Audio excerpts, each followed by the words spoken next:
British राजशाही के कई महलों में से एक है लंदन का केसिंगटन पैलेस। बड़ा सा महल, बहुत से कमरे, एक बड़ा सा गार्डन। साल 1997 में इस महल के बगीचे में एक दिन कुछ अजीब घटित हुआ। सुबह बगीचे में इतने फूल थे कि 5 फुट का आदमी भी उसमें दफन हो सकता था। वजन के हिसाब से लगभग 15 टन फूल, मतलब लगभग 6 करोड़ फूल, 1 करोड़ गुलदस्ते। इतने फूल दुनिया में कभी एक जगह नहीं देखे गए थे। दुनिया की सबसे फेमस राजकुमारी जिन सफेद फूलों को बहुत पसंद करती थी, वे फूल आज उसकी मौत पर भेजे गए थे। ये कहानी है राजकुमारी डायना की। उनका जन्म 1 जुलाई 1961 को यूनाइटेड किंगडम में हुआ था। प्रिंसेस डायना साल 1981 तक ये नाम डायना फ्रांसिस स्पेंसर हुआ करता था। फिर डायना की शादी प्रिंस चार्ल्स से हो गई। शादी का लाइव टेलीकास्ट हुआ।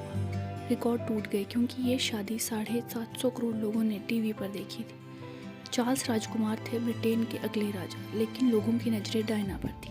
उस समय वो महज 20 साल की थी। उसी दिन न्यूज़पेपर को समझ आ गया कि डायना की फ़ोटो से बहुत पैसे कमाए जा सकते हैं। डायना की इतनी फ़ोटो खींची गई जितनी पहले किसी की नहीं खींची गई थी। 90s तक डायना की एक फ़ोटो लगभग 80 करोड़ रुपए में बिकने लगी थी। साल 1996 डायना और चार्ल्स का तलाक हो गया। ब्रिटेन में सबसे ताकतवर परिवार में स्कैंडल। फिर क्या था, पत्रकारों के झुंड डायना के पीछे पड़ गए। डायना जहाँ जाती मोटरसाइकिल का एक जत्था उसके पीछे होता। प्रसिद्धि ने डायना की ज़िंदगी को नर्क बना दिया, बट फिर भी ये उस नर्क से बेहतर ज़िंदगी थी जो पिछले 15 साल उन्होंने गुजारी थी। उनका पति किसी और से प्रेम करता था, किसी और से शादी करना चाहता था। इस शादी से डायना के 2 बेटे हुए, विलियम और हैरी। 1996 में इनका तलाक हो गया। तलाक के बाद डायना ने तय किया कि वो ज़िंदगी अपनी शर्तों पर जिएंगी। 1997 में डायना की एक और तस्वीर खींची गई जिसने पिछले सारे रिकॉर्ड तोड़ दिए। ये तस्वीर 500 करोड़ रुपए में बिकी थी। इस तस्वीर में डायना एक याट पर बैठी थी, लेकिन उसके साथ एक और शख्स था जिसका नाम डोडी एल-फायद था। डायना सोशल वर्क से भी जुड़ी रही। वह 1992 में भारत आई थी। पेपराजी ने उनकी निजी ज़िंदगी में काफ़ी दखल दिया। वे उसे उनके बेडरूम तक घुस आए थे। उनकी निजी तस्वीरें लीक हो जाती और अखबारों में सुर्खियाँ बनती थी। इससे वे बेहद परेशान थी। अपनी मौत वाले दिन वो अपने मित्र डोडी के साथ थी। 30 अगस्त 1997 शनिवार का दिन। डायना और डोडी का विमान इटली से पेरिस के लिए उड़ान भरता है। दोनों छुट्टियां मनाकर लौट रहे थे। पेरिस में डोडी के पिता के होटल रिट्स में दोनों रुकते हैं। कड़ी सुरक्षा के बावजूद दोनों के पीछे के रास्ते से होटल में दाखिल होना पड़ता है। शाम को दोनों डोडी के घर जाने का फैसला करते हैं, जो होटल से कुछ ही दूरी पर था। डोडी और डायना ने पेरिस में एक फेमस रेस्टोरेंट में रिजर्वेशन करवाई थी, बट वहाँ पेपराजी फ़ोटो खींचने के लिए इकट्ठा हो चुके थे, इसलिए दोनों ने रिजर्वेशन कैंसिल कर दिया क्योंकि रेस्टोरेंट में भी फोटोग्राफर कस्टमर बनकर बैठे हो सकते थे। इसलिए दोनों ने कमरे में ही खाना मंगवाया। रात को 12 बजे 10 मिनट पर एक गाड़ी होटल के गेट पर रुकती है। इसमें डोडी का ड्राइवर बैठा था। ऐसा लग रहा था कि डोडी और डायना अभी होटल से बाहर आएंगे। पेपराजी तस्वीर लेने का इंतजार कर रहे थे। जब 10 मिनट तक कोई नहीं आया तो फोटोग्राफर समझ गए कि उन्हें झांसा दिया जा रहा है।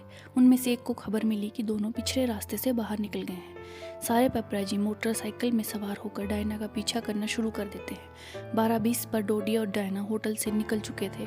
दोनों एक काली मर्सिडीज में थे, जिसे होटल का सिक्योरिटी ऑफिसर हेनरी पॉल चला रहा था। पॉल ने शराब पी रखी थी। बाद में उसके खून के सैंपल में डिप्रेशन की दवाइयाँ भी मिली थी। तीनों के अलावा डोडी का बॉडीगार्ड भी उनके साथ था, जो सामने वाली सीट पर बैठा हुआ था। काली मर्सिडीज कुछ मिनटों तक आराम से पेरिस की सड़कों पर दौड़ती रही, लेकिन फिर अचानक 20-30 मोटरसाइकिलों का झुंड उनके पीछे आ गया। पेरिस की सड़कों पर पकड़ा पकड़ी का ये खेल एक सुरंग पर जाकर खत्म हुआ। 12:23 पर पेपराजी का झुंड सुरंग में घुसा। वहाँ डायना की गाड़ी खड़ी थी, लेकिन उसके एक्सीडेंट हो चुका था। गाड़ी एक पिलर से टकराई थी। डोडी फायद और ड्राइवर की मौत हो चुकी थी। बॉडीगार्ड जिंदा था क्योंकि सिर्फ उसने ही सीट बेल्ट पहनी थी। डायना की सांसें चल रही थी, लेकिन बहुत खून बह चुका था। चारों तरफ कैमरा के लेंस चमचमा रहे थे। ऐसे में किसी ने भी तस्वीर खींचने का मौका नहीं छोड़ा। डॉक्टर माय अपनी गाड़ी से घटनास्थल पर पहुंचे और उन्होंने भीड़ को हटाया। उन्होंने देखा डायना अभी होश में है। डायना ने डॉक्टर माए से कहा कि मुझे अकेला छोड़ दो। डॉक्टर ने तुरंत पुलिस को फ़ोन किया। पुलिस आई, बट एम्बुलेंस पहुंचने में 1 घंटे से ज़्यादा समय लग गया। गाड़ी को काटकर डायना को निकाला गया। 1:20 पर डायना को एम्बुलेंस में डाला गया। रास्ते में ही डायना को दिल का दौरा पड़ा। उन्हें CPR दिया गया। उसके बाद एम्बुलेंस जब हॉस्पिटल पहुंची तो डायना की सांसें चल रही थी। डॉक्टर ने तुरंत सर्जरी शुरू कर दी। डायना को बचाने की बहुत कोशिशें हुई, बट बच नहीं सकी। 31 अगस्त सुबह के 4 बजे डॉक्टर ने डायना को मृत घोषित कर दिया। राजकुमारी डायना की मौत महज 36 साल की उम्र में हो गई थी। राज परिवार का हिस्सा न होकर भी वो ब्रिटेन की सबसे चर्चित हस्ती थी।